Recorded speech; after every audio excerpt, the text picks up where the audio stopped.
Líbí se ti? No.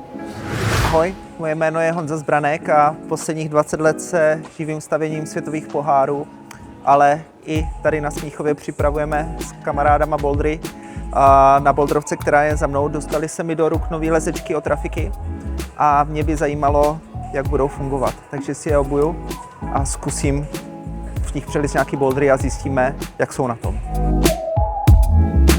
Bota je měkká, šlapání po strukturách, běhání po velkých chytech, šlapání na tření. Jo, tělená guma, určitě dobrý, můžete hrabat tou nohou.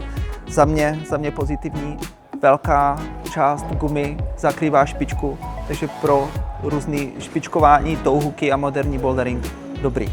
Zkusím botu obout a uvidím, jestli bude i příjemná. Vidíte, že bota docela dobře obepíná, nejsou tam žádné bubliny, které by mě vytlačovaly vzduch. Já mám relativně širokou nohu a vysoký nárt a i pro mě bota působí relativně příjemně, takže je dobrý předpoklad, že bych mohl v botě zůstat i delší dobu a nemusel si ji pořád sundávat. To je dobrý.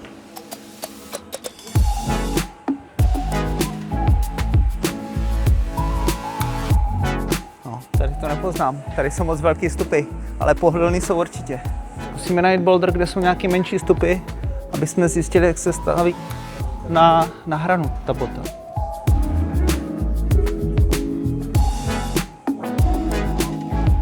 Tak jde vidět, že ta bota je měkká. K oblinám a k větším vstupům, včetně tady těch klouzavých potvor, hezky přilne. Jakmile už člověk stojí fakt jako na něčem hodně malým, tak jde cítit, že ta opora není taková, jak když si člověk vezme pořádně tvrdou botu s tvrdou gumou a s gumou, která je přitažená až po potu. Jo, ale to se vlastně na moderních bouldrovkách skoro nepoužívá.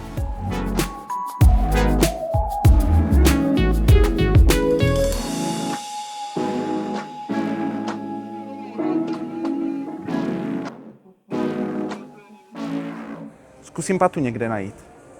To by mě zajímalo, patičky se používají. OK, tak třeba tady. Tady máme i menší stupy.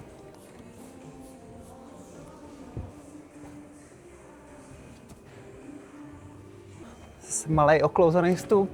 Pata fajn, příjemná, neslízá, nestahuje se. Pohodlná bota. Mám je na sobě už asi 6 boulderů a pořád nemám potřebu je sundat. Což je docela dobrý pro další tréninkový sešny, že nebudu muset pořád sedat na lavečce, obouvat, vyzouvat.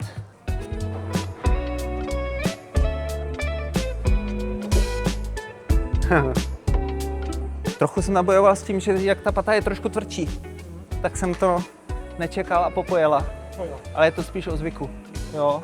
Že zase, tak jak to bylo na té špičce, kde je trochu víc gumy, tak i na patě, ono to prodlouží životnost, ale člověk si na to musí zvyknout, hlavně když je zvyklý ze závodních bot, z těch top, s měkoučkou, tenkou gumou, takže do tohohle občas musí víc zatlačit. La Sportivo mám 40,5, tady tohle by měl zhruba 41, stejně jako bych si třeba vzal u Scarpy. Jo, takhle aspoň pocitově, s tím, že ta bota je relativně široká ve špičce, takže třeba pro někoho jako já, kdo má širokou nohu a lezečky typu Dragoho tlačí na malíčku, tak je to určitě příjemnější a nebude tam mít otlaky mezi malíčkem a prsteníčkem. Zase pro někoho, kdo úplně začíná a byla by to jeho první bota, tak to může být trochu nevýhoda, protože si vlastně tu botu nedokáže koupit správně velikou a za chvíli se mu začne točit. Tak na to pozor, spíš jako druhý lezečky, střední třída, abyste si koupili správnou velikost a potom se vám to netočilo na noze. Tak musíme nějakou najít, nějakou tu špičku, že jo? Aby jsme otestovali ten přebytek gumy na té špičce, jestli je tam jenom jako dekorace, anebo jestli to opravdu funguje. Libo, boulder se špičkou. Mám, pojď. Tady ta Peťka tady postavila něco. Takže to je přesně něco, co já nevím, jestli udělám takhle na poprvé. Tak aspoň tu botu vyzkoušíme.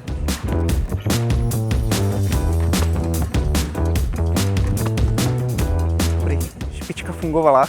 Já zkusím najít ještě nějakou těžší. protože tady to bylo spíš jenom o tom, jestli to trefím. Tak já zkusím nějakou tady vytvořit. Ta špička je vlastně specifická v tom, že tam úplně nevychází, takže ji dáváš jako z boku.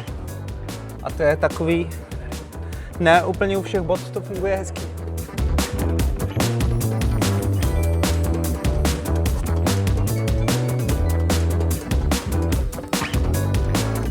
Ale ten pásek je dobrý, že je široký a je dobrý, že to začíná mírně výš, protože často se mi třeba stává, když to začíná tady a ta spona je níž, že to prodřu o struktury.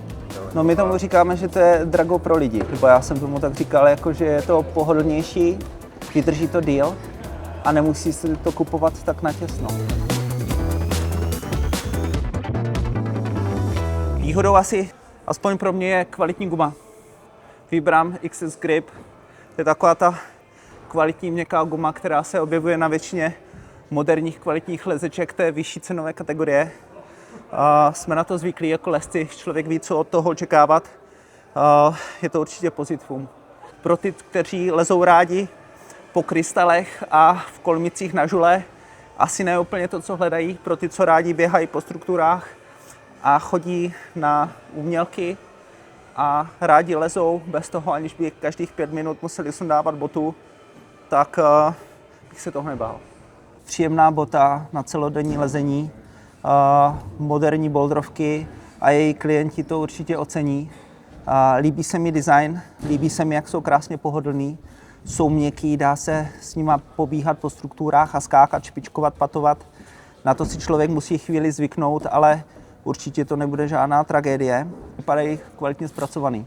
Vypadá to, že to i nějakou dobu vydrží a že se to bude dát opravit, bude se to dát podlepit, protože ta bota vypadá prostě kvalitně dobře.